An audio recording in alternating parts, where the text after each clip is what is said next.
Yes, आज हम लोग फ्रिक्शनल फोर्स पे कुछ न्यूमेरिकल्स करेंगे, है ना।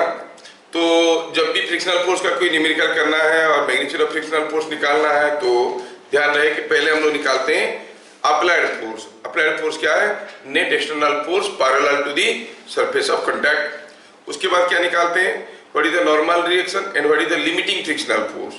लिमिटिंग फ्रिक्शनल फोर्स क्या है? The maximum frictional force that may exist between the two surfaces. ये दोनों चीज निकालने के बाद we look at the status of the body. अगर कोई बॉडी रेस्ट में है तो फ्रिक्शनल फोर्स क्या है? Equal to applied force. Previous class देख चुके हैं हम लोग। अगर कोई बॉडी स्लाइड कर रहा है तो frictional force is equal to limiting frictional force. और अगर स्टेटस मालूम नहीं है, बॉडी रेस्ट में है कि स्लाइड कर रहा है, in that case what we do? We go for frictional force equal to the smaller value out of FA and FL। दोनों निकालते हैं, अप्लाइड फोर्स निकालते हैं, लिमिटिंग फ्रिक्शनल फोर्स निकालते हैं। दोनों में से जो छोटा है वो है फ्रिक्शनल फोर्स। ये थ्योरी हम लोग प्रीवियस क्लास देख चुके हैं। तो चलिए हम अब इसको आगे बढ़ाते हैं और कुछ न्यूमेरिकल्स देखना शुरू करते हैं। Let us go further. आज की क्लास में हम लोग कुछ इंपोर्टेंट न्यूमेरिकल्स करेंगे। ध्यान से देखो, लिखने की कोशिश करोगे, हो सकता है आपसे मिस हो जाएगा कोई चीजें। So let us start from here. Question number 1. यहां से स्टार्ट करते हैं। समय बचाने के लिए कुछ क्वेश्चंस में पहले से लिख दिया हूं। Say true or false. In a gravity free region, frictional force is 0. In a gravity free region मतलब जहां पर कोई बॉडी का वेट वगैरह नहीं है, वहां पर फ्रिक्शनल फोर्स 0 है। तो बताना आपको यह है कि ट्रू और फॉल्स। बताओ बताओ बताओ, कोई तो बताएगा। In gravity free region frictional force is 0। अच्छा, फ्रिक्शनल फोर्स क्या वेट के ऊपर डिपेंड करता था? सोचो तो। नहीं, जब भी फ्रिक्शनल फोर्स कहते हैं हम लोग तुरंत म्यू mg की तरफ चले जाते हैं। वो लिमिटिंग फ्रिक्शनल फोर्स था, वो भी अगर normal reaction is because of the weight. अगर मैं दोनों हाथ को दबा के रखा हूं तो वेट की क्या मतलब है? अभी अगर दबा के रख के अगर हाथ में ऐसे रगड़ रहा हूं तो the hands are pressing to against each other, एक दूसरे के ऊपर फोर्स दे रहे हैं। अभी दोनों हाथ में नॉर्मल रिएक्शन है कि नहीं? क्या ये बिकॉज ऑफ वेट है? नहीं है। अगर ग्रेविटी नहीं भी रहेगा तब भी तो फोर्स रहेगा दोनों हाथ के बीच में। अगर रगड़ेंगे तो फ्रिक्शनल फोर्स आएगा कि नहीं आएगा? तो whenever there is a normal reaction there will be a frictional force, और whenever there are two bodies in contact there will be a frictional force, है कि नहीं? तो ग्रेविटी फ्री रीजन में जहां पर वेट वगैरह नहीं है और ग्रेविटेशनल फोर्स नहीं है, वहां पर फ्रिक्शनल फोर्स नहीं होगा, कहना गलत है। तो ये स्टेटमेंट हो गया फॉल्स। देखो, पहला चीज ही आप लोग समझने में गड़बड़ कर दी। स्टेटमेंट हो गया फॉल्स। मतलब जहां पर ग्रेविटेशनल फोर्स नहीं है वहां पर भी फ्रिक्शनल फोर्स हो सकता है कि नहीं? क्या मैं ऐसे बताया था डेफिनेशन में, when two bodies slide under gravity, ऐसा तो नहीं। Whenever there is a relative sliding or tendency of sliding between two bodies in contact, there will be a frictional force develop, है कि ना? तो यहाँ पर जब भी बॉडी स्लाइड करेगा, ग्रेविटी रहे ना रहे कोई फर्क नहीं पड़ता है। Next, if a block of mass 8 kg is kept on a rough horizontal surface where mu is 0.3, then frictional force on block is 24 Newton. देखो क्यों फॉल्स हुआ? कोई बताए क्यों फॉल्स हो गया? ब्लॉक मूव नहीं कर रहे, वो रेस्ट है। हाँ, तो frictional force on the block is kept on a rock horizontal surface, रखा है होरिजोंटल सरफेस पे। फ्रिक्शनल फोर्स मैक्सिमम कितना हो सकता है? मैक्सिमम हो सकता है म्यू आर। अगर कोई ब्लॉक को रखा गया है तो मैक्सिमम हो सकता है mu R and R is equal to mg।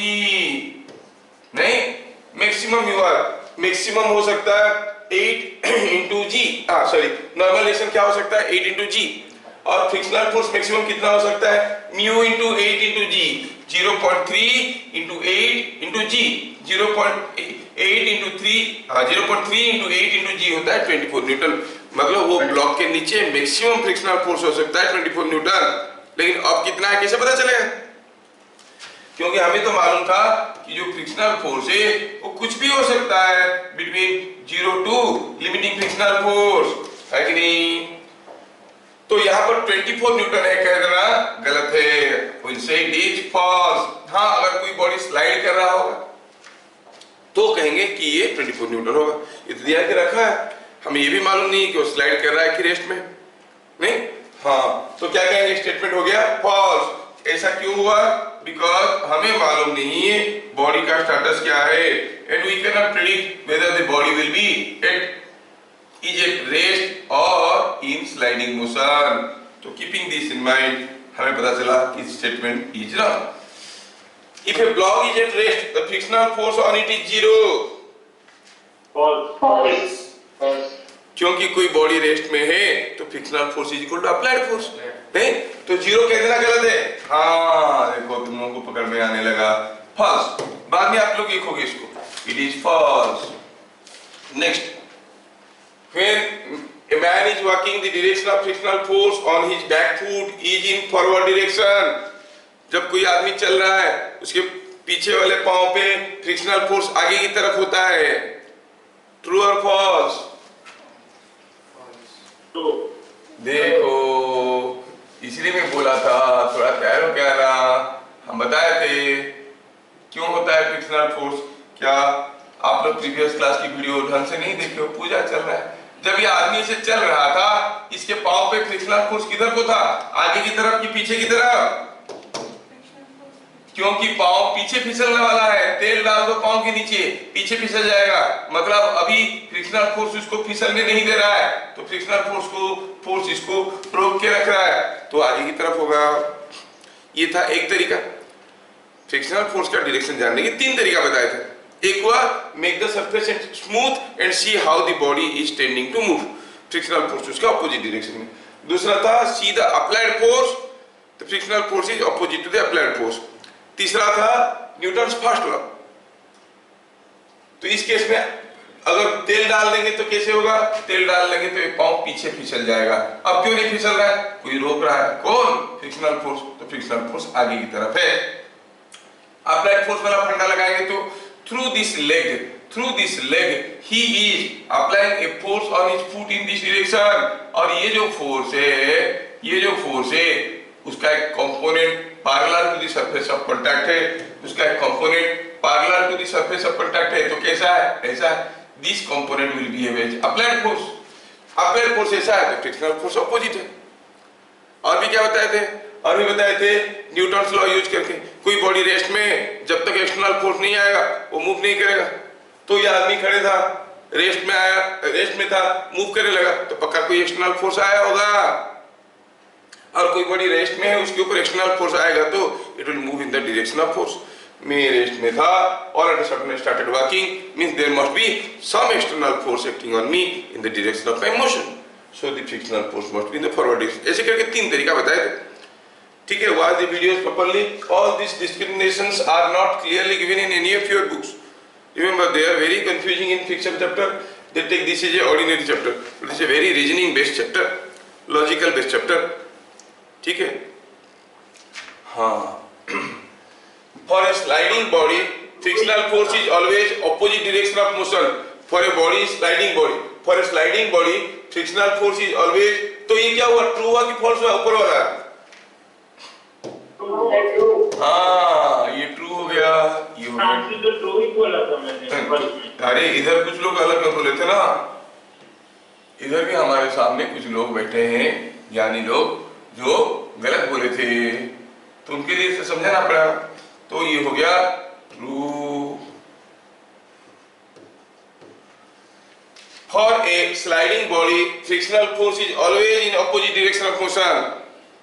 अगर कोई बॉडी स्लाइड कर रहा है frictional force is always in the opposite direction of motion. True, ऐसा ही होता है।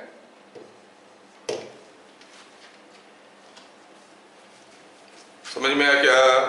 अच्छा, coefficient of friction on concrete surface is more than that on surface of glass।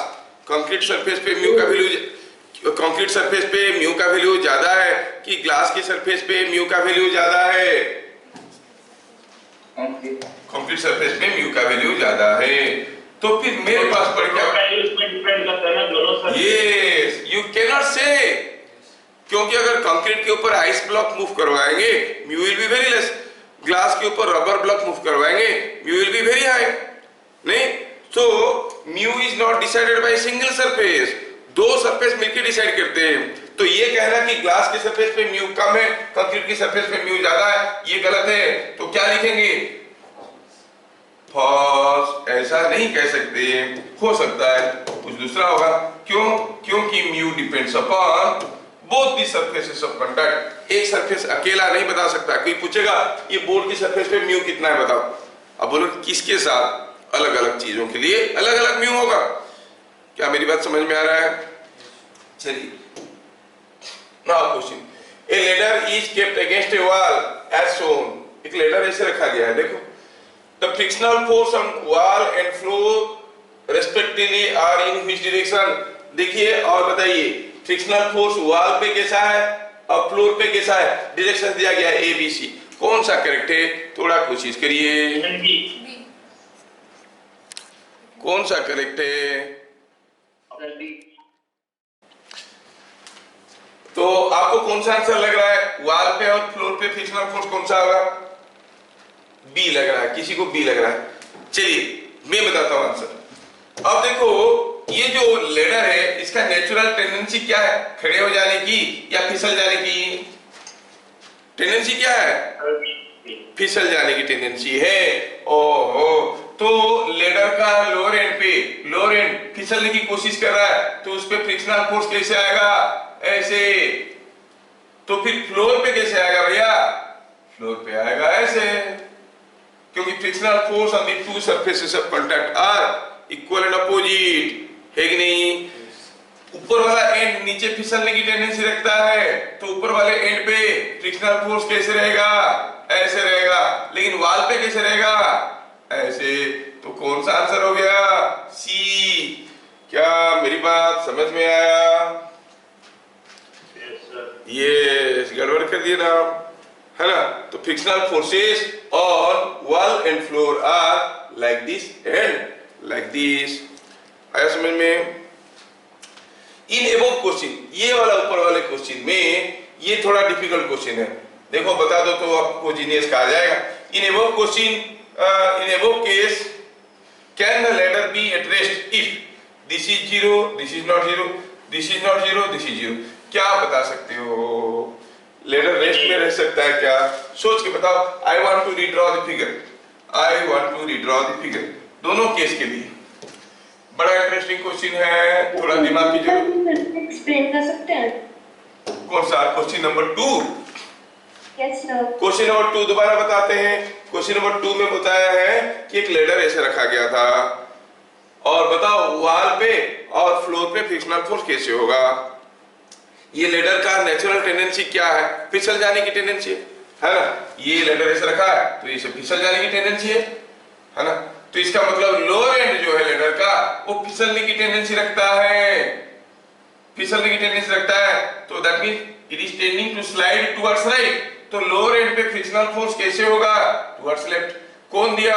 Floor दिया लेडर पे टुवर्ड्स लेफ्ट, तो लेडर भी तो फ्लोर पे देगा। For every action there is an equal and opposite reaction. तो frictional force on the floor will be towards right. क्या मेरी बात समझ में आया? Yes sir. Similarly, frictional force on the wall can be understood with the same logic. Now, let us see this question. ये question अभी जो हम करने जा रहे हैं, एक मिनट थोड़ा क्वेश्चन देखते हैं और डिस्कशन करते हैं। You will see many more new things, concepts you will get out of it. तो मैं क्या कर रहा हूँ यहाँ पे, एक केस दे रहा हूँ आपको। क्या दिया था इसमें? दिया था ऐसा, दो केस दिया था। क्या ये बॉडी रेस्ट में रह सकता है? ऐसे करके दिया है, दो केस दिया है। ठीक है, तो मैं क्या करूं इसको, ठीक है। देखिए दो केस दिया है, इसमें क्या दिया है? पहला केस में μ1 equal to 0, μ2 not 0, μ1 not equal to 0, μ2 0। So पहला वाला में μ1 इक्वल टू 0। सो क्या दिया है? μ1 equal to 0, μ2 not 0, μ2 equal to 0, हाँ, μ1 नॉट 0। ऐसा केस है। और वैल्यू दिया है क्या, μ1 कहाँ दिया है, μ1 दिया है, μ1 दिया है वॉल पे भी, यस ये μ1 है और ये μ1 है, ये μ2 है। इनमें से कौन सा केस में ये बॉडी इक्विलिब्रियम में रह सकता है? थोड़ा ध्यान से देखो, what are the different forces acting. मैं लेडर का फ्री बॉडी डायग्राम करना चाहता हूं। I want to draw the free body diagram of ladder. थोड़ा सोचिए, देखिए लेडर का फ्री बॉडी डायग्राम करने की कोशिश कर रहे हैं। अब हम कह रहे हैं कि क्या ये लेडर रेस्ट में रह सकता है? क्वेश्चन ऐसा है। क्या कोई बताएगा, कोई इंटेलिजेंट आदमी बताएगा, how many external forces are to be shown on the ladder in the free body diagram? कितने ठो external force, the number of external force, गिनती करो और बताओ, how many external forces? Sir 5 बोला है कोई, 5 बोला है कोई, मस्त है। देखो एक तो नॉर्मल रिएक्शन यहाँ पे आएगा, इसमें कोई दो राय नहीं है। एक नॉर्मल रिएक्शन यहाँ पे आएगा, इसमें भी कोई दो राय नहीं है। ये फिसलने की कोशिश कर रहा है तो फ्रिक्शनल फोर्स आएगा, ऐसे ये नीचे फिसलने की कोशिश कर रहा है, फ्रिक्शनल फोर्स आएगा। और वेट, बहुत बढ़िया, बहुत बढ़िया, दिमाग मस्त काम कर रहा है सबका। तो ये हो गई 5 forces on the free body diagram दिया। अगर μ1 0 है तो ये फोर्स क्या होता है, अगर यहाँ पे फ्रिक्शन नहीं है, μ0 तो यहाँ पर तो हो जाएगा फ्रिक्शनल फोर्स 0। अगर ये 0 हो गया, μ2 0 नहीं है, मतलब ये है। क्या ये बॉडी इक्विलिब्रियम में रह सकता है? अब इक्विलिब्रियम में रहने के लिए क्या चाहिए? सिग्मा एफ 0 होना चाहिए, सिग्मा एफ 0 होना चाहिए। क्या कुछ दिख रहा है सिग्मा एफ 0 हो सकता है? हाँ, क्यों नहीं हो सकता? This is equal to this होगा तो सिग्मा एफ 0 हो जाएगा, this is equal to this होगा तो सिग्मा एफ 0 हो जाएगा। यस, तो पॉसिबल, यस। तो क्या लिखेंगे यस, इक्विलिब्रियम इज पॉसिबल। क्या मेरी बात समझ में आया? Now let us go for the second case. Second case में भी तो वही है। सेकंड केस में क्या दिया है? दिया है कि μ2 0 है, μ1 0 नहीं है। इसको भगाते हैं, इस चीज का करनी। सेकंड केस में हुआ यूं है कि μ2 0 है, μ1 0 नहीं है। पहले सोचो तो, ऐसा केस में क्या हो गया? ये वाला हो गया 0, जबकि ये वाला 0 नहीं है। तो पहला वाला केस में ये वाला फोर्स 0 था, ये वाला केस में ये वाला फोर्स 0 है, μ2 0 है। तो अगर μ2 0 हो गया तो ये बेचारा इधर कर क्या रहा है? भगाओ उसको, ये 0 है, तुम जाओ भाई, तुम 0 हो, किसी काम के नहीं हो। अब देखो तो क्या ये बॉडी इक्विलिब्रियम में रह सकता है? सिग्मा fy 0 हो सकता है? हाँ, क्यों नहीं हो सकता? This is equal to this plus this is equal to w। Sigma fy 0 हो सकता है। सिग्मा fx 0 नहीं हो सकता। नो वे, इस फोर्स को कैंसिल करने वाला कोई फोर्स हमारे पास है ही नहीं। Can this body get equilibrium? No. तो क्या लिखेंगे? As sigma fx is not 0, body cannot be in equilibrium। क्या मेरी बात सबको समझ में आ रहा है? सर कोई लेडर को, एक मिनट बेटा, कोई लेडर को किसी वॉल अगेंस्ट में अगर लीन करके आप रखे हो तो कौन सा सरफेस रफ होना जरूरी है? फ्लोर और वॉल? फ्लोर रफ होना जरूरी है, वॉल रफ हो ना हो कोई फर्क नहीं पड़ता है कि नहीं? Yes, what is your doubt now? Sir पहला वाला थोड़ा वापस बता दीजिए। ठीक, ये वाला केस में सर 3 वाला का एक। यो अच्छा, ये वाला क्वेश्चन पहला वाला में दिया है कि अगर μ1 0 है, μ2 0 नहीं है बेटा। μ1 0 है मतलब wall is smooth, but floor is not smooth, floor is rough. Wall is smooth मतलब वॉल पे जो फ्रिक्शनल फोर्स आएगा, वहां पे जो फ्रिक्शनल फोर्स आएगा वो क्या होगा? वो तो भाग जाएगा, कोई फ्रिक्शन नहीं है वहां पे। स्मूथ सरफेस पे कोई फ्रिक्शनल फोर्स होता नहीं, वैसे एब्सोल्युटली स्मूथ सरफेस कुछ होता ही नहीं है। There is nothing like absolutely smooth, लेकिन स्मूथ दिया है तो मानेंगे कि स्मूथ है। तो यार देखो तो ये अगर यहाँ पे फ्रिक्शनल फोर्स नहीं है, वॉल स्मूथ है, क्या ये बॉडी इक्विलिब्रियम में रह सकता है उसके बावजूद? इक्विलिब्रियम में रहने के लिए क्या कंडीशन है? सिग्मा एफ एक्स 0 होना चाहिए, सिग्मा एफ वाई 0 होना चाहिए। क्या यहाँ पे सिग्मा एफ एक्स 0 है? हाँ है, देखो तो this is equal to this हो सकता है कि अगर स्ट्रॉन्ग फ्रिक्शन रहेगा तो ये दोनों एक दूसरे को कैंसिल कर सकते हैं। क्या सिग्मा एफ वाई भी 0 हो सकता है? हाँ, वेट और ये बराबर हो सकते हैं, दोनों 0 है तो बॉडी इक्विलिब्रियम में रह सकता है। इस केस में बॉडी इक्विलिब्रियम में रह सकता है। जबकि दूसरे केस में क्या सिग्मा एफ एक्स 0 हो सकता है? देखो तो इधर का force must be equal to इधर का फोर्स, तो इधर को तो एक फोर्स है, इधर को क्या है? कुछ नहीं है। Sigma F x is not 0, तो इसे रखेंगे तो क्या होगा? The body will start moving along x axis, मतलब ये स्लाइड करना शुरू कर देगा। क्या मेरी बात समझ में आया? यस ठीक, Yes, sir. अच्छा क्वेश्चन था कि नहीं? Yes, sir. A block was thrown with a velocity 12 meter per second on a rough floor, जहां पर म्यू दिया हुआ। Find after what distance it will stop. ये बड़ी सिंपल सा क्वेश्चन है लेकिन इंपॉर्टेंट है। किसी एक रफ फ्लोर पे हमने एक ब्लॉक को फेंक दिए। क्या मास था? क्या मालूम क्या मास था?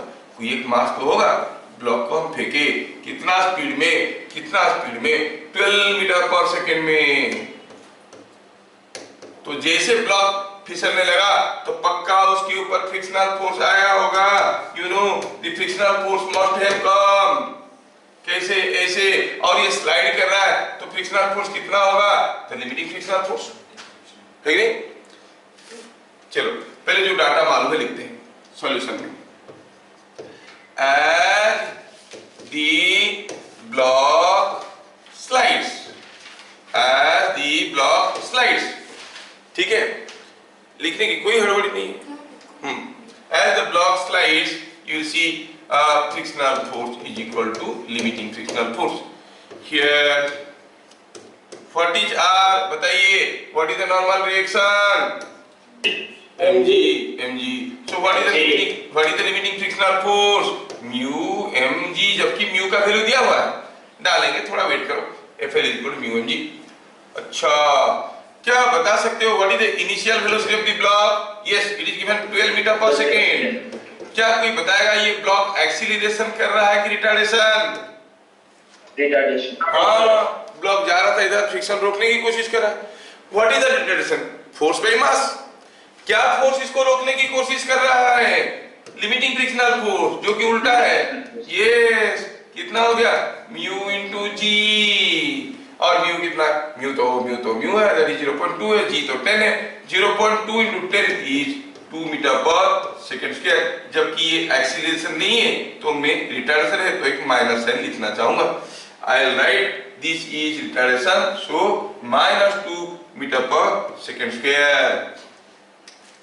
क्या पूछा है? Find after what distance it will stop. It will stop means final velocity क्या होगा? 0। पूछा है s क्या है, बताओ कितने दूर जाके रुकेंगे। हमारे पास u है, हमारे पास v है, हमारे पास s नहीं है। कैसे निकालेंगे? s is equal to v square minus u square by 2a, v square minus u square by 2a।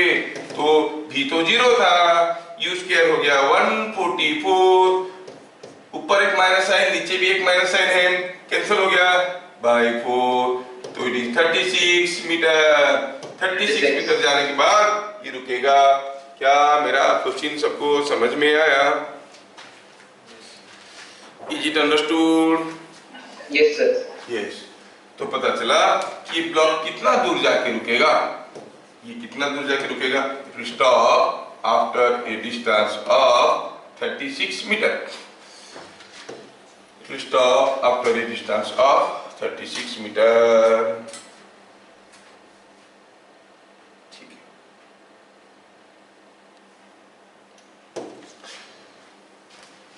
है, आगे next question. Tyres of racing cars should be rough और स्मूथ। आप रेसिंग कार में जा रहे हो, आपका जो कार का टायर है वो रफ होना चाहिए कि स्मूथ होना चाहिए? सोचो तो। रफ होना चाहिए। क्या फ्रिक्शन आपको मुश्किल में नहीं डालेगा? आप जल्दी जल्दी भागना चाहते हो, स्मूथ होना चाहिए। स्मूथ होना चाहिए। सोचो तो, आपको भागना है, आपकी पाँव के नीचे चप्पल है, चप्पल स्मूथ होना चाहिए कि रफ होना चाहिए? चप्पल अगर स्मूथ होगा तेल डाल देंगे जोर से भाग पाओगे, चप्पल में हम तेल लगा देंगे नीचे से तब आप जोर से भाग पाओगे, कि जब चप्पल पूरा रफ है तब जोर से भाग पाओगे? हाँ, हमारा दिमाग में कीड़ा घुसा हुआ है कि फ्रिक्शन हमें हरदम रोकता है। नहीं, फ्रिक्शन हमें चलने में भी मदद करता है। देखे ना, वो आदमी जब चल रहा था उसके पांव पे फ्रिक्शनल फोर्स किस डायरेक्शन में था? The direction of motion. जितने ज्यादा फ्रिक्शन होगा वो उतनी जोर से भाग पाएगा, है कि नहीं? जितना कम फ्रिक्शन होगा उतना धीरे धीरे। मान लो किसी एक मार्बल फ्लोर पे सोप सॉल्यूशन डाल दिया गया, आपको कहा गया भागो, भाग सकते हो क्या? नहीं भाग सकते। चाहे कितने भी बड़े वो स्प्रिंटर को बुला दो, वो भाग नहीं पाएगी। क्यों? क्योंकि भागने के लिए क्या चाहिए? External force. कौन सा? Frictional force. तो जितना ज्यादा फ्रिक्शनल फोर्स होगा अवेलेबल उतनी जोर से भागेगा। तो कार का, रेसिंग कार का टायर रफ होना चाहिए कि स्मूथ होना चाहिए? रफ होना चाहिए। क्या मेरी बात समझ में आ रहा है? Yes sir. तो इट शुड बी रफ। तो लॉजिक में आंसर में क्या लिखेंगे? कोई बॉडी रेस्ट में है तो मोशन में लाने के लिए कौन सा फोर्स मदद करता है? Frictional force. तो इसीलिए फ्रिक्शनल फोर्स टफ होना चाहिए, ज्यादा होना चाहिए, इसके लिए सरफेस रफ होना जरूरी है। तो क्या लिखेंगे answer? It should be rough, because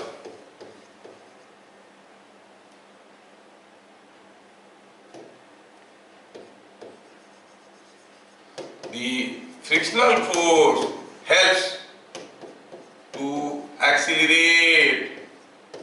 हम हरदम सोचते हैं कि फ्रिक्शनल फोर्स रोकता है, बहुत ही गंदा कीड़ा है दिमाग में। नहीं, जब भी कोई बॉडी स्लाइड करता है और रोकता है हम स्लो हो जाते हैं। अरे ये आपको चलने में भी मदद करता है। कभी कभी आप देखे होंगे बारिश में कार वगैरह कहीं अगर प्लेग्राउंड में खड़े थे, अब भाग नहीं पा रहा, गाड़ी चल रहा है, एक्सीलेटर दबाओ तो चक्का वहीं पे ही घूम रहा है, लेकिन वो भाग नहीं पा रहा क्योंकि फ्रिक्शन अवेलेबल नहीं है। नहीं, जैसे फ्रिक्शन अवेलेबल हुआ भाग जाता है, क्योंकि गाड़ी अपना इंजन के बलबूते पर नहीं चल रहा है। Engine is giving an internal force. Internal force can not move a body.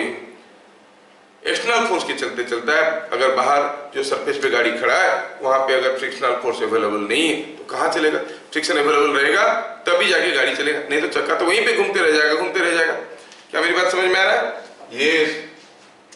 तो फ्रिक्शनल फोर्स होना जरूरी है कोई चीज को रेस्ट से मोशन में आने के लिए। अच्छा, on A comparatively less rough surface one should walk with small steps और लार्ज स्टेप्स। सोचो, हाँ ये सोचना है, स्मॉल स्टेप्स। अगर कोई एक स्मूथ सरफेस है, तेल डाला हुआ है कि सरफेस पे बड़े बड़े स्टेप लेके जाओगे कि छोटे छोटे स्टेप? सपोज ये सरफेस स्मूथ है और इस पे बेचारा कोई आदमी जो हमारे पास फिजिक्स नहीं पढ़ा है वो बड़ा बड़ा स्टेप लेके चलने की कोशिश किया तो बेचारा क्या होगा? सीधा ऐसे हो जाएगा कि नहीं? हाँ, I will go like this, बेचारा फट जाएगा यहाँ पे। तो ऐसा क्यों है?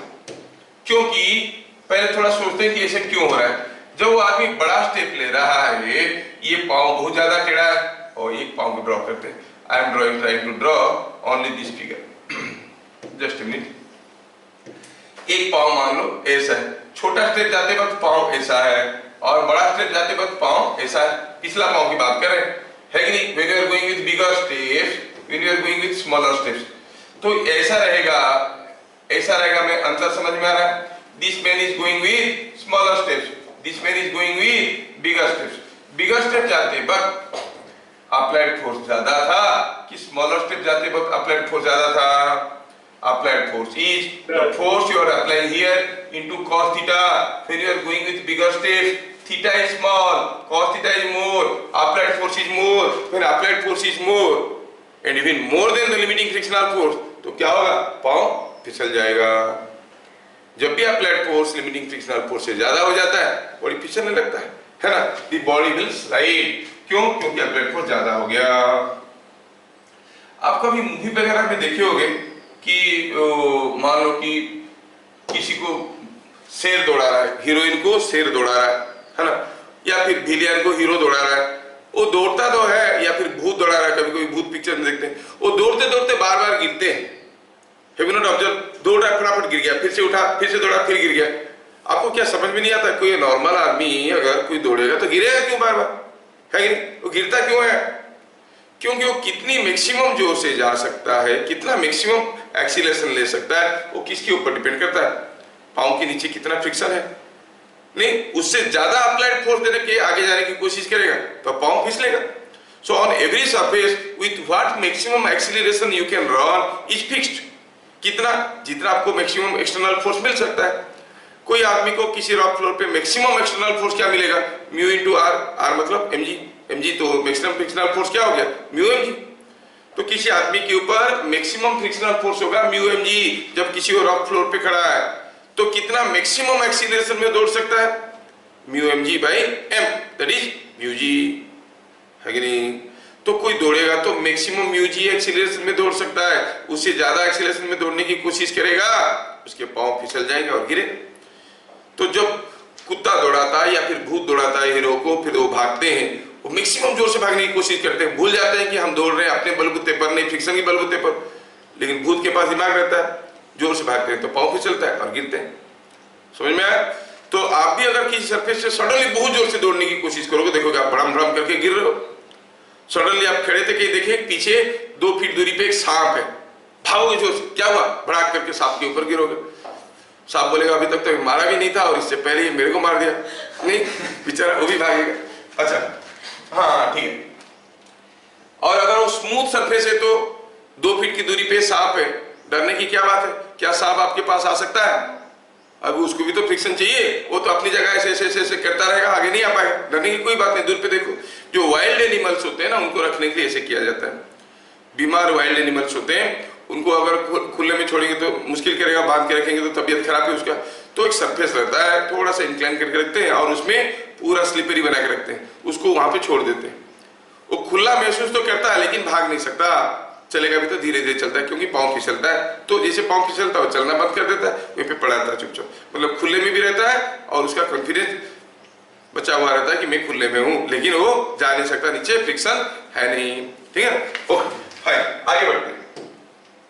On a horizontal road, find what minimum time, in what minimum time a racing car can gain a velocity of 20 meter per second starting from rest, given that the coefficient of friction on the road is 0.6। हाँ, ये question तो आ गया, आपकी जरूरत की चीजें जो आपको मालूम है।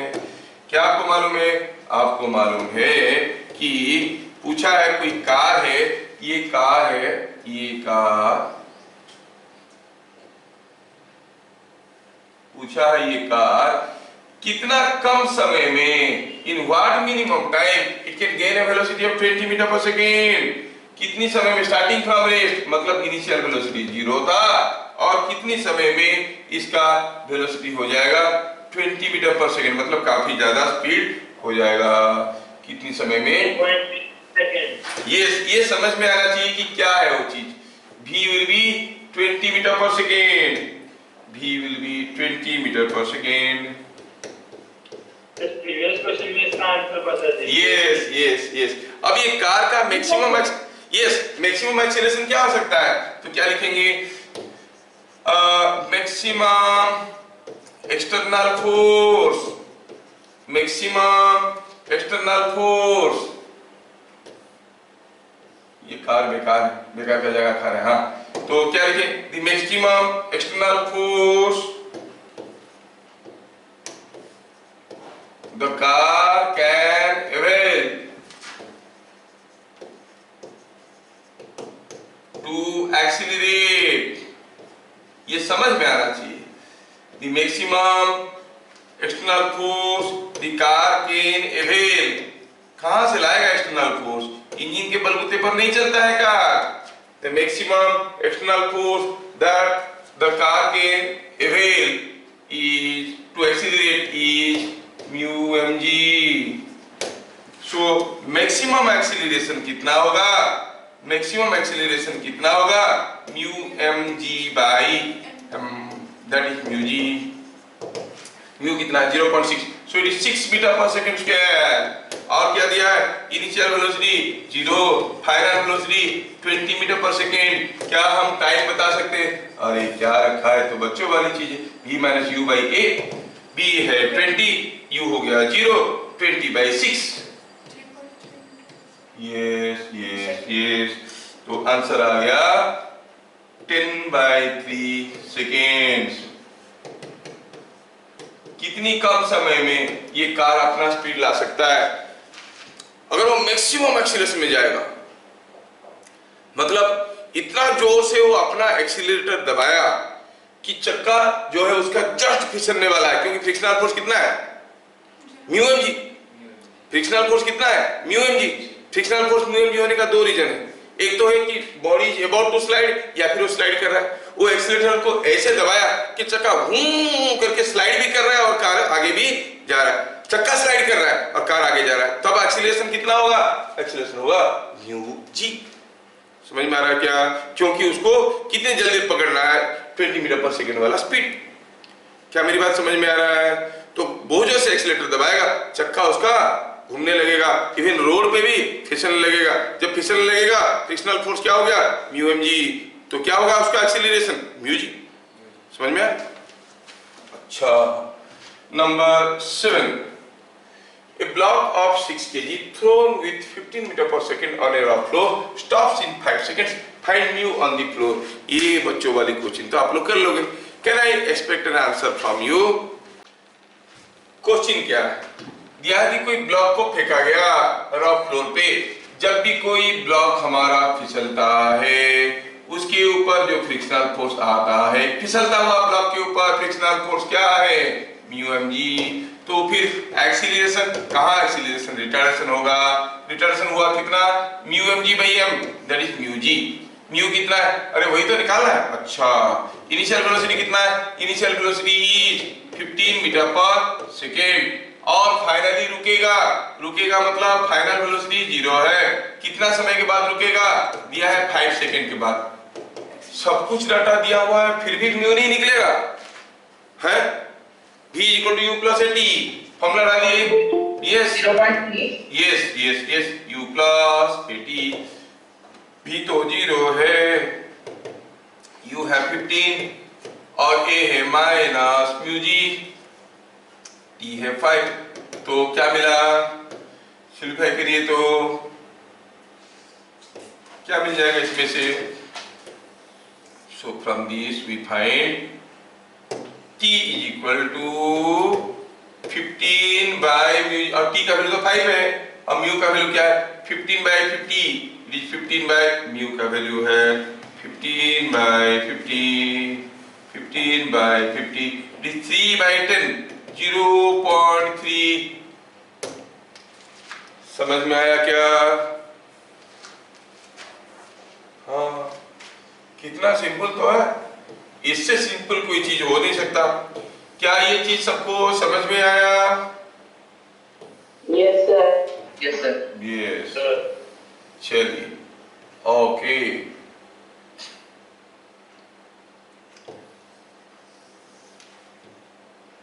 ठीक है,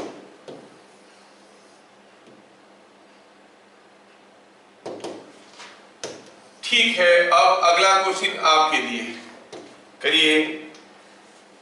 In figures shown, find frictional force on blocks. Given that F1 is equal to 20 Newton, F2 is equal to 30 Newton, mu is 0.5. F1 20 Newton है, F2 30 Newton है, और पूछा गया है, दिया गया है कि mu हर जगह 0.5 है। ये ब्लॉक पे क्या फ्रिक्शनल फोर्स है? ये ब्लॉक पे क्या फ्रिक्शनल फोर्स है? फ्रिक्शनल फोर्स जानने की क्या तरीका था? अगर बॉडी स्लाइड कर रहा है तो लिमिटिंग फ्रिक्शनल फोर्स, रेस्ट में तो अप्लाइड फोर्स। हमें तो मालूम नहीं है क्या है। क्या मालूम है कि इसमें से कोई रेस्ट में कि मूव कर रहा है? नहीं। तो फिर क्या करते हैं? फिर the status of the body is not known, we take the smaller value out of frictional force, limiting frictional force and applied force. तो दोनों केस में दोनों ही निकालेंगे और देखेंगे जो छोटा है वो ही होगा फ्रिक्शनल फोर्स। समझ में आ रहा है कि नहीं आ रहा है? तो इसमें हम कहेंगे what is the normal reaction? Can anyone help me please? What is the normal reaction? और ये दिया है, आप जानते हो 6G है। हम इस केस में कहेंगे नॉर्मल रिएक्शन इज R। ठीक है, नॉर्मल रिएक्शन R है। अगर नॉर्मल रिएक्शन R है, वेट तो नीचे आ ही रहा होगा। हमें मालूम है कि weight must be coming here. और ये नॉर्मल रिएक्शन को थोड़ा साइड हटाते हैं। चल भाई, यस, वेट वाले भैया आप इधर आ जाओ। यस, तो क्या मुझे कोई बताएगा what is R here? F F1 plus 60, F1 कितना है 20 plus 60, ये सीधा सीधा लिख रहा हूँ क्योंकि आप लोग उतना स्मार्ट हो। It is F1 plus 60, anyway थोड़ा सा लिख देता हूँ बाई चांस कोई मिस कर जाएगा तो F1 plus 60, हाँ दैट इज 80 न्यूटन।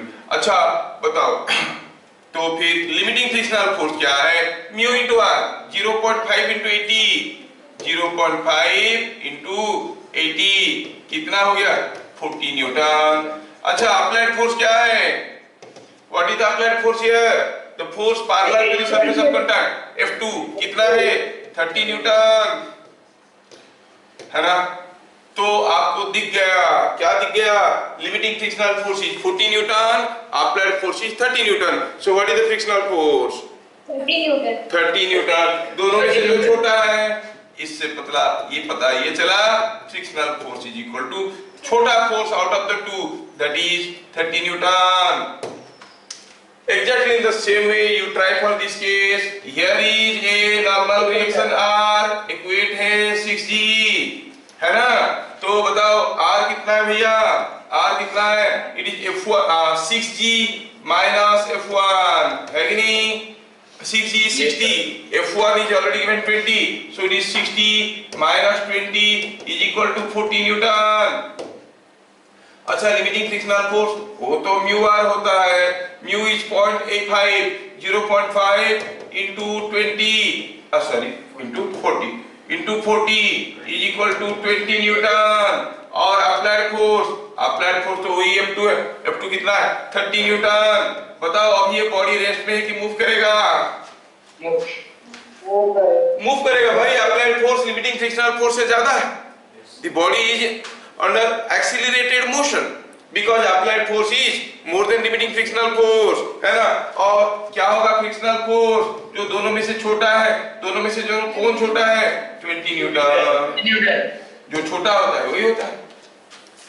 क्या मेरी बात समझ में आ रहा है, यस। अच्छा अगला क्वेश्चन, ये केस में देखिए, in figure show mu at all surfaces of contact is 0.5, हर जगह म्यू का वैल्यू 0.5 है। Find frictional force on the upper block, ऊपर वाले ब्लॉक के ऊपर फ्रिक्शनल फोर्स कितना है, नहीं ऊपर वाले ब्लॉक के ऊपर फ्रिक्शनल फोर्स कितना है। थोड़ा अगर ध्यान से देखें इस केस को, ध्यान से देखें इस केस को, सॉल्यूशन बनाने की कोशिश करें, थोड़ा समझने की कोशिश करना।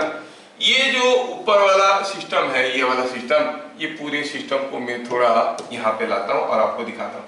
देखो इसमें क्या है कि एक नॉर्मल रिएक्शन तो आ रहा होगा, क्या कोई पहलवान है जो मुझे बताएगा what is the normal reaction, what is the normal reaction here.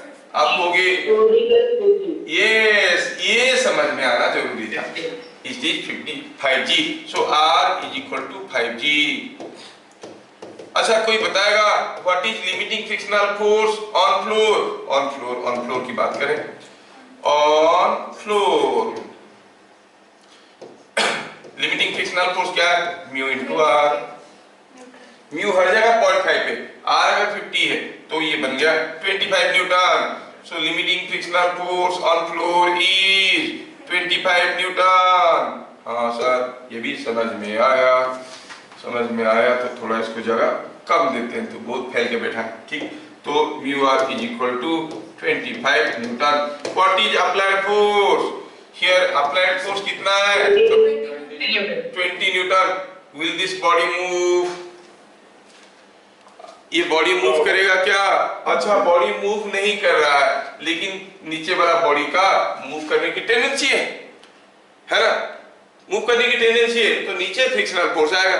हमें तो वो फ्रिक्शनल फोर्स नहीं पूछा है, पूछा है ऊपर वाले बॉडी के ऊपर फ्रिक्शनल फोर्स कुछ है कि नहीं। अब सोचो ये मूव नहीं कर रहा है, तो ऊपर वाले बॉडी का मूव करने का टेंडेंसी है क्या। सोचो कि टेबल के ऊपर एक बुक रखा है, सब कुछ रेस्ट में है, बुक के ऊपर फ्रिक्शनल फोर्स क्या है 0। अब आप टेबल को धीरे से पुश करोगे ताकि टेबल मूव नहीं करेगा, तो बुक के ऊपर फ्रिक्शनल फोर्स तब भी 0 रहेगा। अगर मैं इतना जोर से इसको पुश किया, 20 न्यूटन की जगह 200 न्यूटन में पुश किया, तो पता चला कि ये फिसलने लगा। जैसे फिसलने लगा, इसके ऊपर सीडो फोर्स आएगा जो इसको उल्टा खींचने की कोशिश करेगा और ये फिसल के गिरने की कोशिश करेगा। अगर यहाँ पर 2 kg और 3 kg के बीच में फ्रिक्शन नहीं होता और ये 200 न्यूटन फोर्स लगा के 3 kg को जोर से ढकेल देते तो क्या होगा, 2 kg इधर को गिर जाता फिसल के, यस 2 kg फिसल के गिर जाता। इन दैट केस उसके ऊपर फ्रिक्शनल फोर्स कैसे होता, ऊपर वाले ब्लॉक के ऊपर, आगे की तरफ कि पीछे की तरफ, क्योंकि ब्लॉक पीछे फिसल के गिरने की कोशिश कर रहा है, फ्रिक्शनल फोर्स आगे की तरफ होता। लेकिन अभी क्या ऊपर वाले ब्लॉक के ऊपर कोई शूडो फोर्स आ रहा है, नहीं, why, because the system is not accelerating. तो ऊपर वाले ब्लॉक पे कोई फ्रिक्शनल फोर्स आएगा नहीं, तो क्या लिखेंगे, as applied force is less than limiting frictional force, the lower block, देखो कितना लॉजिकल है, lower block does not move, lower block does not move, so frictional force on upper block is 0, frictional force on upper block is 0, upper block के ऊपर जो frictional force आएगा वो 0 है, frictional force on the upper block।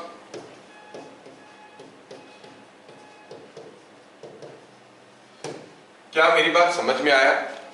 ऐसा हाल में अगर ये 20 न्यूटन की जगह हम 200 न्यूटन फोर्स लगाते तो ये पूरा सिस्टम चलता, चलने से कुछ एक्सीलरेशन होता, उस एक्सीलरेशन के चलते ऊपर वाले ब्लॉक के ऊपर पीछे की तरफ आता शूडो फोर्स ma, उस ma के चलते ये इधर फिसलने की कोशिश करता, लेकिन मतलब वही ma बन जाता ऊपर वाले ब्लॉक के लिए अप्लाइड फोर्स, तो वहां पे फ्रिक्शनल फोर्स बनता।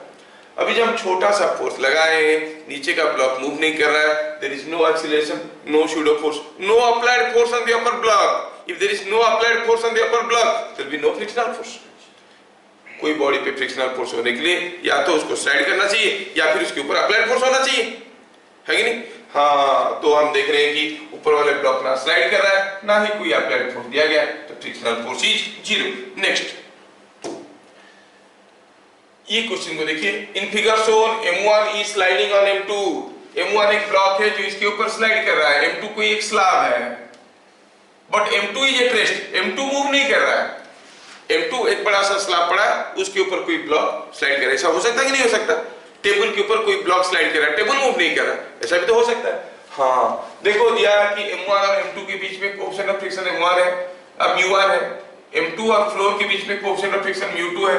क्वेश्चन क्या है? What is frictional force on M1 and on floor? M1 के ऊपर क्या फ्रिक्शनल फोर्स है और फ्लोर के ऊपर क्या फ्रिक्शनल फोर्स है? नहीं? क्या ऊपर वाला ब्लॉक स्लाइड कर रहा है? हाँ, M1 के ऊपर क्या फ्रिक्शनल फोर्स आएगा? स्लाइड करता है तो फ्रिक्शनल फोर्स क्या होता है? μ1। What is normal reaction on this block? M1. It is M1G. अरे हाँ कि नहीं? Yes sir. तो फ्रिक्शनल फोर्स क्या होगा? μ1 M1G। समझ में आया क्या? तो हम कहेंगे सॉल्यूशन में ऊपर वाले ब्लॉक के बारे में हम बात करते हैं। सपोज ये था M1 में, थोड़ा फ्री बॉडी डायग्राम ड्रॉ करता हूँ। ये हो गया M1, थोड़ा ध्यान से देखो, बड़ा इंटरेस्टिंग है। मुझे तो फिजिक्स बहुत मजा आता है यार, इतना आपको किसी मिस्टीरियस गेम खेलने में जितना मजा आता है मेरे को ऐसा ही फिजिक्स में मजा आता है, क्योंकि इतने सारे लॉजिक रहते हैं इसके अंदर। तो ये उसका M1 है भैया, M1 ऐसा है और इसके ऊपर एक नॉर्मल रिएक्शन भी तो आ रहा है, नहीं? हाँ, और यहाँ पे कोई फ्रिक्शनल फोर्स ये स्लाइड कर रहा है तो फ्रिक्शनल फोर्स पीछे की तरफ आ रहा होगा। So free body diagram of M1 क्या बता रहा है? बता रहा है कि frictional force on M1 is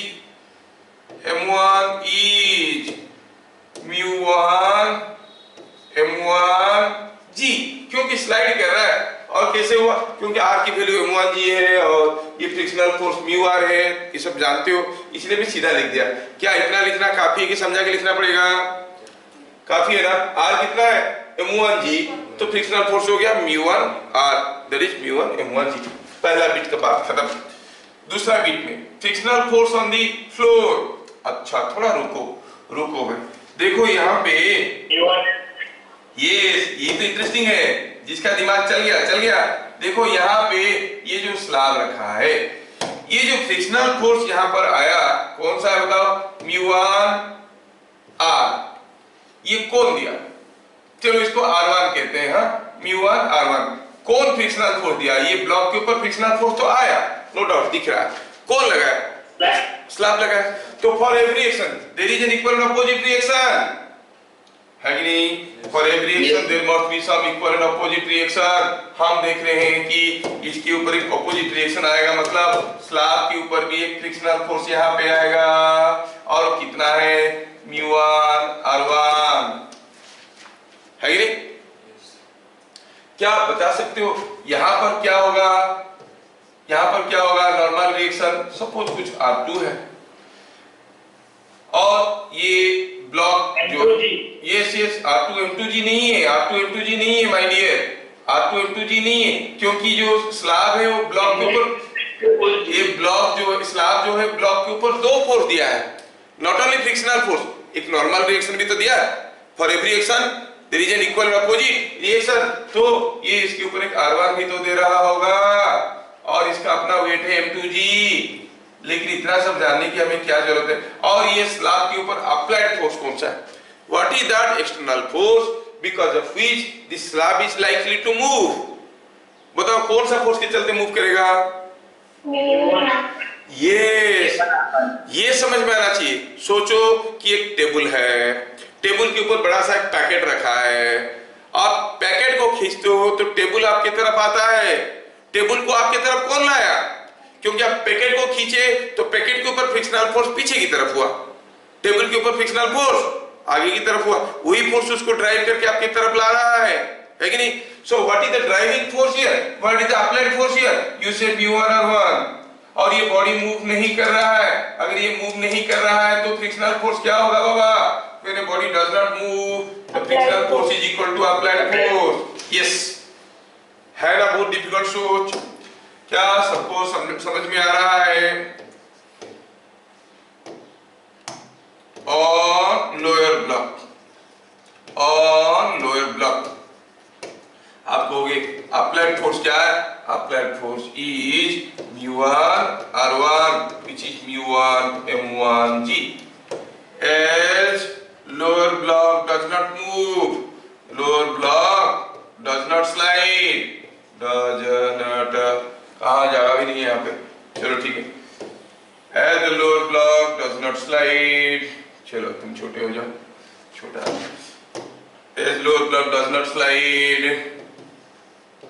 frictional force is equal to applied force is equal to μ1 m1g।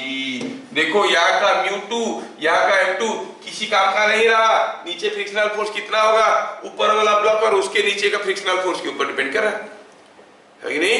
So frictional force on the lower block, frictional force कहाँ लिखा है? ये फ्रिक्शनल फोर्स कहाँ का? फ्रिक्शनल फोर्स ऑन फ्लोर, ये इसको frictional force on floor लिखना चाहिए था, लेकिन लोग कंफ्यूज करेंगे कि कहाँ का है। थोड़ा लिख देते हैं, हो सकता है कि बाद में बड़ा कंफ्यूजन आएगा। ये लोअर ब्लॉक डॉज स्लाइड लिखा है, lower block does not slide लिखना चाहिए, ग्रामर भी error, does not slide, lower block does not slide, frictional force on floor, frictional force on floor, frictional force, friction, Allah, तो चल रहे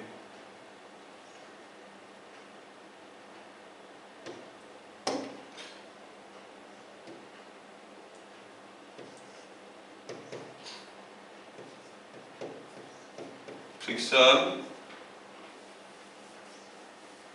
on floor, friction on floor।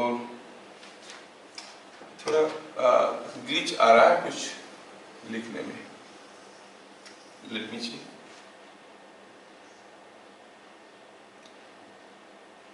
Friction on floor, on floor, on floor, ठीक है, on floor,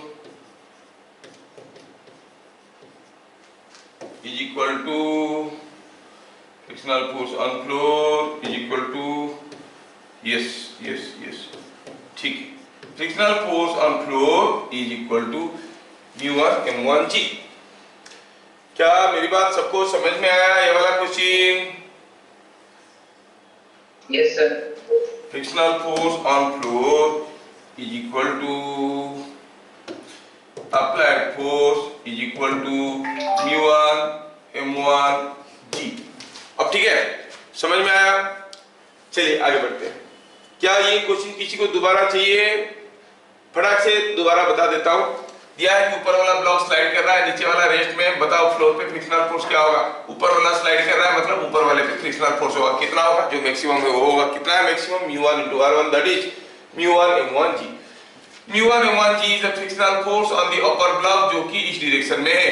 तो ये जो slab है, slab के ऊपर फ्रिक्शनल फोर्स ऐसे आ रहा होगा। यही फोर्स के चलते स्लैब आगे जाने की कोशिश कर रहा है। ये फोर्स कितना है? μ1 m1g that will behave as the applied force. और ये मूव नहीं कर रहा है। कौन? Slab is not moving but m2 is at rest, move नहीं कर रहा है। तो स्लैब के ऊपर फ्रिक्शनल फोर्स कितना होगा? जितना होगा इसका अप्लाइड फोर्स कितना है? μ1 m1g। तो स्लैब के ऊपर फ्रिक्शनल फोर्स होगा ऐसे μ1 m1g। तो फ्लोर के ऊपर किसे होगा? फ्लोर के ऊपर ऐसे होगा। कैसा? μ1 m1g। क्या मेरी बात समझ में आ रहा है? सिंपल सा तो चीज है, ज्यादा समझाने की कोशिश में कभी कभार हमें तकलीफ हो जाता है। ठीक है, ठीक है, लेकिन ये सारा आपको समझ में आना चाहिए क्योंकि लॉजिक इतना सिंपल नहीं है। ठीक है, ये गया, ये गया। ठीक, नेक्स्ट क्वेश्चन। ये a chain of mass m length L, a chain of mass m length L is kept on a horizontal table with length L/4 hanging beyond the edge।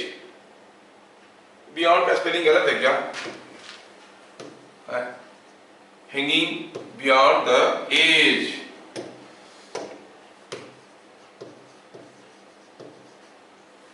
ऐसा है beyond का स्पेलिंग?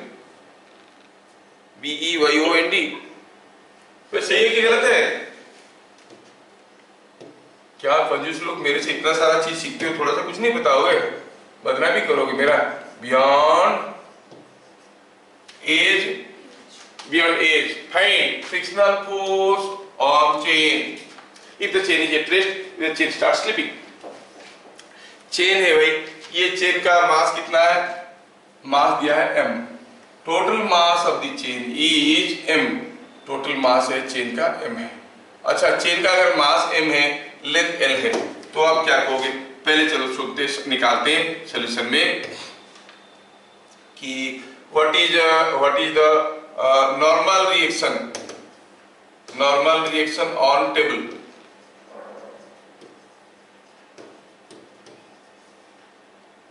ऑन टेबल, टेबल के ऊपर क्या normal reaction आएगा? It is because of the weight on table. Table के ऊपर क्या वेट रखा गया है? इसका वेट।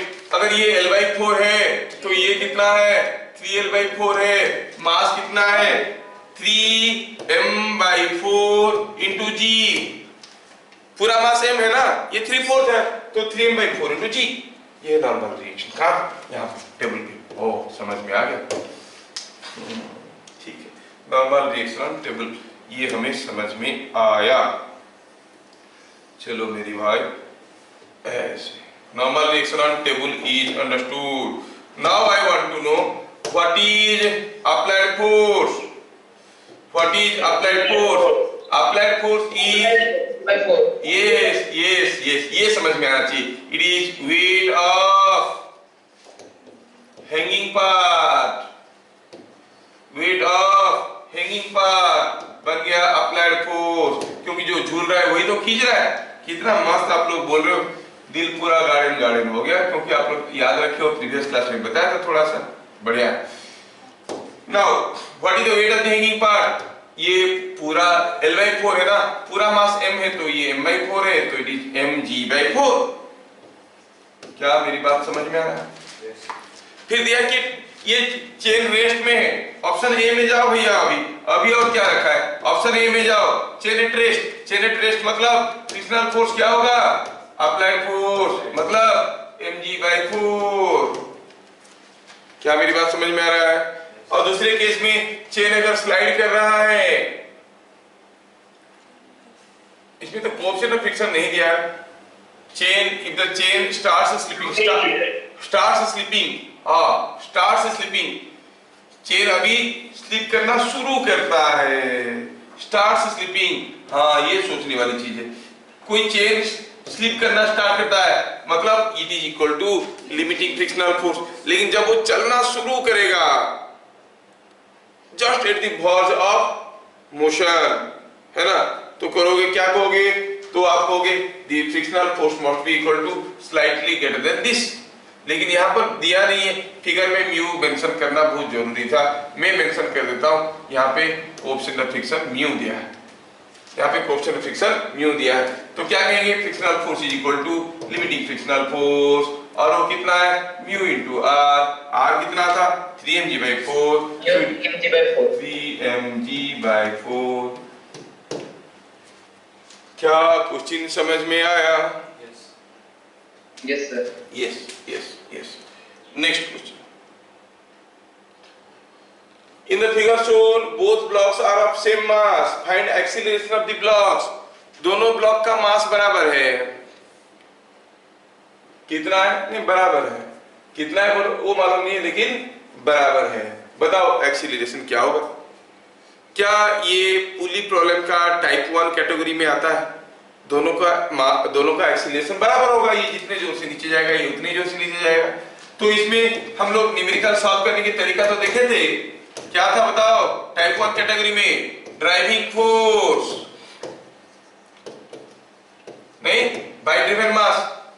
इसको ड्राइव करने वाली फोर्स कौन सा है भाई? मास मालूम नहीं है तो कैसे बताएं? चलो एज्यूम कर लो mg। और यहाँ पे क्या ड्राइव करने वाला फोर्स? हाँ, लेकिन रोकने वाली एक फोर्स है।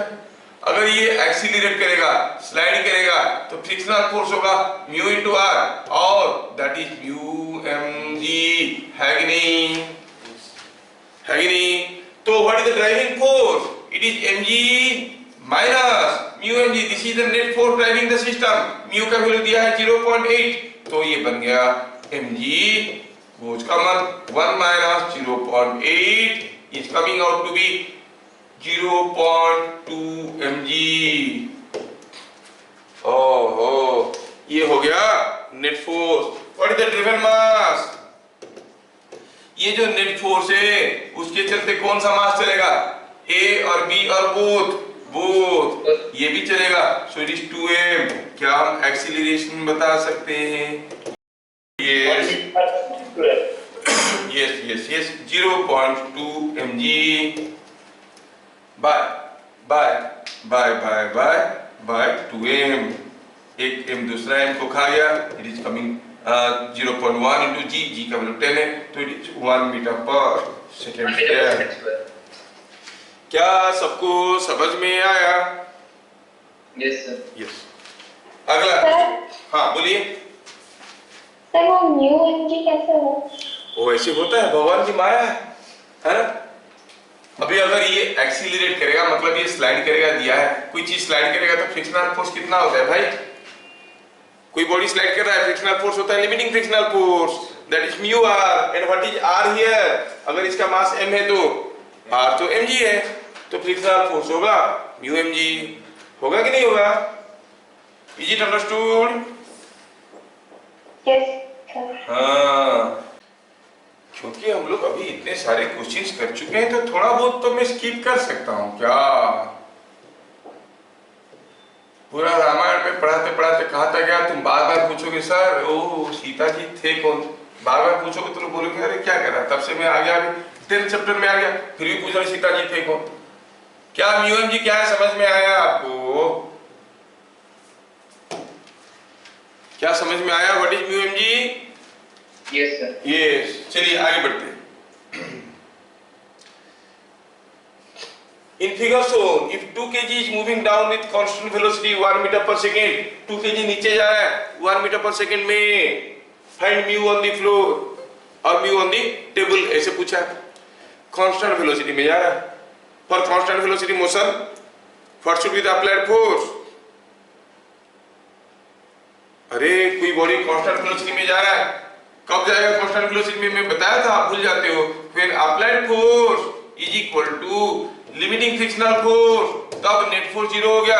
कोई अगर धक्का मार दिया तो कांस्टेंट वेलोसिटी में चलेगा नहीं। कांस्टेंट वेलोसिटी में एक्सीलरेशन 0 है, एक्सीलरेशन 0 है तो नेट फोर्स 0 है, नेट फोर्स 0 है तो applied force must be equal to limiting frictional force. हाँ, ये कांस्टेंट वेलोसिटी में चल रहा है। ये अगर 1 मीटर पर सेकंड में चल रहा है तो ये भी तो 1 मीटर पर सेकंड में चल रहा है। For 6 kg, for 6 kg solution की बात करते हैं। है कोई पहलवान जो मुझे बताएगा व्हाट इज अप्लाइड फोर्स? पहले 6 kg को ड्रॉ करके तो देखो। ये है हमारा प्यारा सा 6 kg, इसके ऊपर फोर्स आ रहा है वेट, और एक नॉर्मल रिएक्शन, एक फ्रिक्शनल फोर्स और एक थ्रेड का टेंशन। हाँ, और ये स्लाइड कर रहा है, स्लाइड कर रहा है तो म्यू आर है, और ये 6g है, ये हमें मालूम है, और ये r है, और बस सब कुछ मालूम है। ये मूव कर रहा है कि नहीं? क्या कोई मुझे बताएगा what is applied force? What is tension? Obviously tension. अरे अप्लाइड फोर्स क्या है? Applied force is tension only. 6 kg का फ्री बॉडी डायग्राम कर रहे हैं हम। 6 kg का फ्री बॉडी डायग्राम में what is the force parallel to the surface of contact? हाँ, टेंशन कितना है? ये कांस्टेंट वेलोसिटी में जा रहा है तो टेंशन तो इसकी वेट के बराबर होगा, that is equal to 2g। नहीं? अच्छा, और आपका जो लिमिटिंग फ्रिक्शनल फोर्स है कितना है? It is mu R, mu into R. Mu कितना है वो तो मालूम नहीं, आर कितना है? R is 6g। So 8 constant velocity motion, net force must be 0, the limiting frictional force is equal to applied force, मतलब 6 mu g is equal to 2g। अब एक g दूसरे g को खा गए, खा के नहीं, ये 2g को खा गया, ये इसको खा गया। म्यू का वैल्यू आया कितना? 1/3। यस, 1/3। क्या समझ में आ रहा है? Yes, sir. Is equal to mu is equal to 1/3। क्या सबको समझ में आ रहा है? लॉजिक समझ में आ रहा है क्या? क्यों FL is equal to FA हुआ? Because it is moving with constant velocity. Constant velocity मतलब एक्सीलरेशन 0, एक्सीलरेशन 0 मतलब नेट फोर्स 0, नेट फोर्स 0 मतलब सिग्मा fx 0, सिग्मा fx 0 मतलब applied force is equal to limiting frictional force. समझ में आया? चलिए आगे बढ़ते हैं। Number 14, in figure shown find acceleration of blocks and tension in thread. Find acceleration of blocks and tension in thread. Thread में क्या टेंशन है, ब्लॉक का क्या एक्सीलरेशन है। अब मेरे ख्याल से हमारे बच्चे फटाफट मुझे कुछ चीजों पे मदद करेंगे। कैसा मदद? देखो, मैं ड्रॉ करना चाहता हूं, आप लोग सीधे सीधे बताओ यहाँ पे नॉर्मल रिएक्शन कितना है भाई? What is the normal reaction? 4g। और यहाँ पे कितना है भाई बताओ? 2g। और ये अभी खींच रहा है, यहाँ पर मैक्सिमम फ्रिक्शनल फोर्स कितना हो सकता है? कितना है मालूम नहीं है, क्योंकि अभी हमें मालूम नहीं है मूव कर रहा है कि नहीं कर रहा है। कितना हो सकता है? What is, you call it r1, ठीक है। सो म्यू r1 कितना हो सकता है? Mu is 0.5 into 4g is 20, और call it r2, call it r2। यहाँ पर मैक्सिमम हो सकता है mu into r2, mu into r2 मतलब म्यू कितना है? 0.8 into 2g, तो म्यू r2, और ये कितना हो सकता है? 16। तो दोनों मिलके what frictional force they can provide, दोनों मिलके रोकने की कोशिश करेंगे। ये 16 न्यूटन से और ये 20 न्यूटन से, दोनों मिलके कितना जोर से रोक सकते हैं? 36 न्यूटन। लेकिन मैं फोर्स लगाया उससे भी ज्यादा, है कि नहीं? तो ये सिस्टम मूव करेगा कि नहीं करेगा? मूव करेगा, है कि नहीं? तो क्या लिखेंगे? थोड़ा सा सॉल्यूशन लिखेंगे। Here mu r1 is equal to 20 Newton, mu r2 is equal to 16 Newton, and 42 the applied force. I will say applied force. Applied force is equal to 42 Newton. Applied force is greater than mu r1 plus mu R2 और mu 1 R1, हाँ ये mu 2 R2, क्योंकि दोनों का mu भी तो अलग अलग है। अच्छा, सो सिस्टम स्लाइड्स,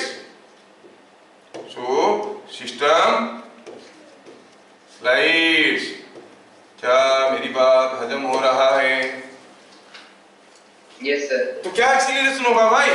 एक्सीलरेशन क्या होगा? Net force by mass.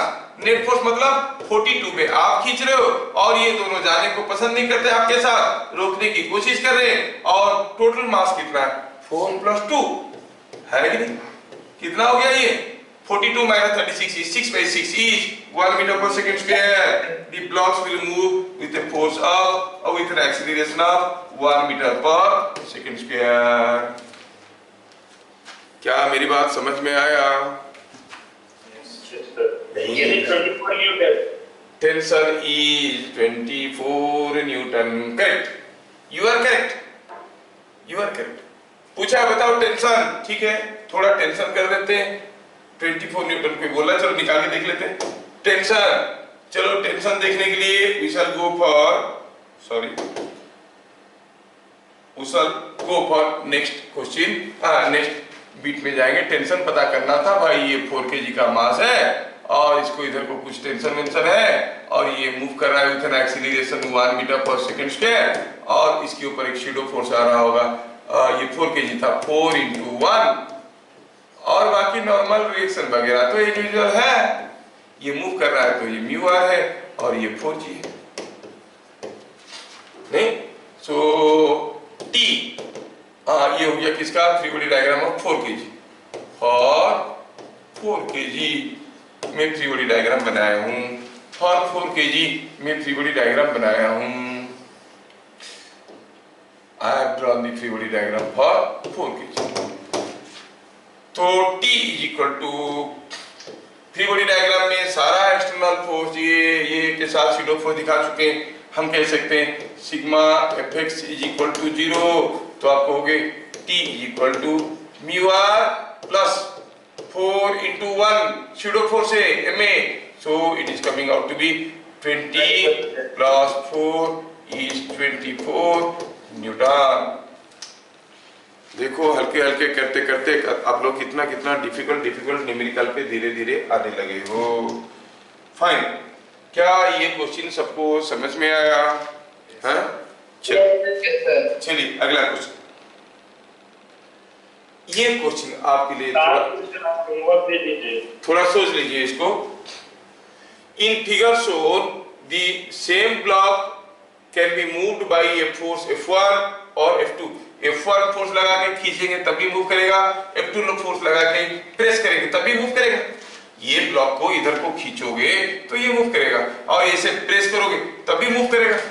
लेकिन कौन सा केस में ज्यादा फोर्स लगाना पड़ेगा, F1 की केस में कि F2 की केस में?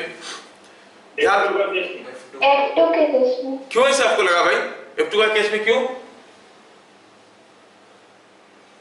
लेकिन जो आपको लग रहा है सही है, थोड़ा उसको जस्टिफाई करो विथ फिजिक्स। देखो F1 की केस में जब आप इसको खींच रहे थे आपका फोर्स का 2 कंपोनेंट था। F2 के केस में भी तो 2 कंपोनेंट था, उसमें 2 कहां डिफरेंट कहां? अच्छा बताओ R1, पहला केस में R1 ज्यादा है कि दूसरा केस में R2 ज्यादा है? सेम। कैसे सेम होगा भाई? कैसे होगा? R1 प्लस ये जो फोर्स F1 का कंपोनेंट, ये दोनों मिलके mg के बराबर है। दूसरे केस में R2 इज mg प्लस ये वाला कंपोनेंट।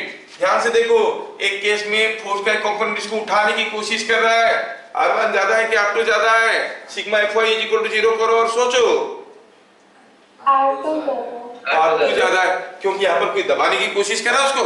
R1 कम है, तो हम क्लियरली देख रहे हैं कि here हम कहेंगे here R1 is less than R2, ठीक है, less than R2। और जो लिमिटिंग फ्रिक्शनल फोर्स है, limiting frictional force is also less than here, है कि नहीं? तो यहां पर फ्रिक्शनल फोर्स ज्यादा होगा म्यू इंटू R2 करेंगे mu R2 will be more than mu R1, है कि नहीं?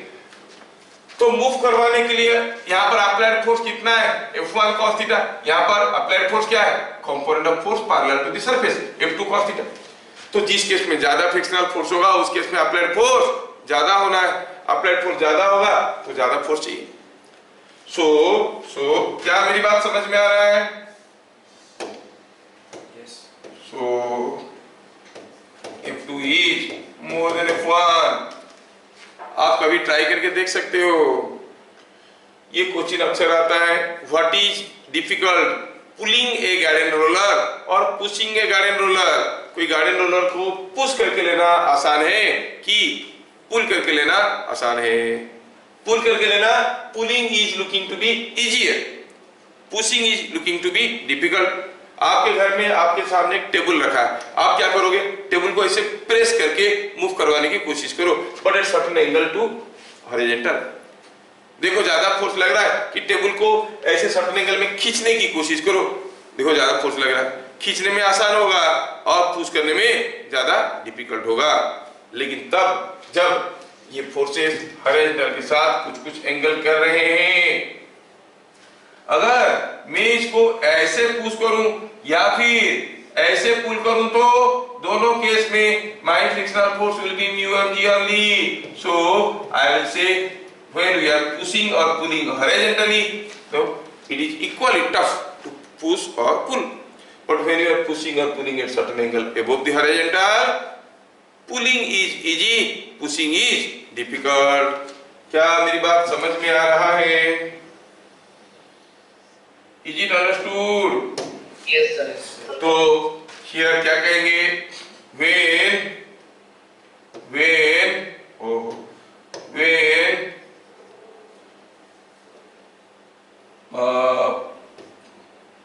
और in the above case लिखें, in the above case,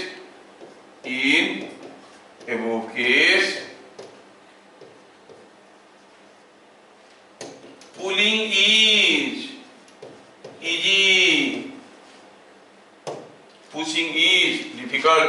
ध्यान रहे कि when you are pushing और pulling a certain angle, मैं क्यों इसको बार बार रिपीट कर रहा हूँ, ये 2008 या 10 में जेई एडवांस में आ गया, pulling a block is easy और pushing a block is easy. और ये जो क्वेश्चन है ना, ये सारा बुक में अवेलेबल है ना, सारा बुक में अवेलेबल है, और बच्चे पूरा अटेंडेड थे, तुरंत लिख दिए कि पुलिंग इज इजी। गड़बड़ हो गया। सोचना था कि अगर हम कुछ एंगल में पुल या पुश करेंगे तो पुलिंग इजी होगा, पुशिंग डिफिकल्ट होगा। अगर हॉरिजॉन्टली पुश करेंगे या पुल करेंगे, both will be equally tough. तो वहां पर क्या लिखना चाहिए था ऑप्शन में, can not be said unless until how the force is applied be shown, है कि नहीं? तो बच्चे लिख के आ गए पुलिंग इज इजी, गड़बड़ कर दी। ओनली मेरे बच्चे ही ठीक ठाक करके लिख के आए, ठीक है। मेरे को याद है उस साल 9 बच्चों को IIT मिला था, बहुत सारे अच्छे अच्छे बच्चे, है ना। मोहित को भी उसी साल मिला था, ठीक है। हाँ, तो ऐसे करके तो आपको ये सारा चीज क्या फ्रिक्शन ठीक ठाक आपको समझ में आया? Yes sir. फ्रिक्शन एक इंटरेस्टिंग चैप्टर है कि बड़ा कंफ्यूजिंग, बड़ा बोरिंग चैप्टर है, फंसता है इधर उधर। जाते जाते मैं आपको कुछ चीजें पूछूंगा, सोचो कि अगर फ्रिक्शन नहीं होता तो जिंदगी आसान होता क्या, या फिर फ्रिक्शन बहुत ज्यादा होता तो जिंदगी आसान होता क्या? सोचो तो फ्रिक्शन नहीं होता तो क्या क्या मुश्किलें होते? हाँ, चल नहीं पाते। चलोगे कहाँ यार, खाओगे कैसे बताओ? फ्रिक्शन नहीं है, रोटी उठाया, उठेगा आपके हाथ के साथ? ये पेन को मैं पकड़ाऊं, क्या मैं पकड़ाऊं? नहीं, मैं तो सिर्फ प्रेस किया हूं, है ना। और ये फिसलने की कोशिश कर रहा है, रोक रहा है कौन? फ्रिक्शन। फ्रिक्शन नहीं होता तो पेन पकड़ पाता क्या? कुछ भी पकड़ नहीं पाते। चलने की बात कर रहे हो, रोटी नहीं उठा पाओगे, खा नहीं पाओगे। मुंह में कोई चीज डालते हो तो फ्रिक्शन के चलते वो पुश करके अंदर जाता है। फ्रिक्शन नहीं होता, मुंह में डालोगे मुंह में ही भरा रहेगा, जाएगा कैसे? Many thing you can do. अगर फ्रिक्शन इनफाइनाइट हो जाता, सोचो क्या चल पाते? इनफाइनाइट फ्रिक्शन है, क्या हम चल पाते? अरे चलने में फ्रिक्शन मदद करता है कि अपोज करता है? मदद करता है। मदद करता है, स्लाइड करने से अपोज करता है। आप चलते हो, रॉक फ्लोर रहने से चलना आसान होता है कि स्मूथ फ्लोर रहने से चलना आसान होता है? Rock floor. अरे बाथरूम में रॉक टाइल डालो तो कितना कॉस्ट ले लेता है, क्योंकि रॉक टाइल फिसलेगा नहीं पाँव बोल के। हाँ, रॉक टाइल का कॉस्ट ज्यादा है, बाथरूम टाइल का कॉस्ट ज्यादा है। तो आपको सोचना है और एटलीस्ट 5 एक्टिविटीज फॉर ईच निकालना है कि फ्रिक्शन नहीं होता तो हम क्या नहीं कर पाते, फ्रिक्शन बहुत ज्यादा होता तो हम क्या नहीं कर पाते। 5 पॉइंट अगले क्लास में पूछूंगा, आप लोग तैयार करके रखना। इसलिए कहते हैं कि friction is a necessary evil, ये जरूरतमंद दुश्मन है, ऐसा दुश्मन है जो हमारे पास होना जरूरी है। क्योंकि फ्रिक्शन के चलते चप्पल घिस जाता है, नया चप्पल लेना पड़ता है, टायर घिस जाता है, नया टायर लेना पड़ता है, बहुत सारी चीजें होते हैं, है कि नहीं? तो friction is a necessary evil. इस प्यारा सा दुश्मन को फ्रिक्शन को यहीं पे खत्म करते हैं। फिर मिलेंगे अगले क्लास, तब तक के लिए जय Hind. Hi, sir. Thank you, sir.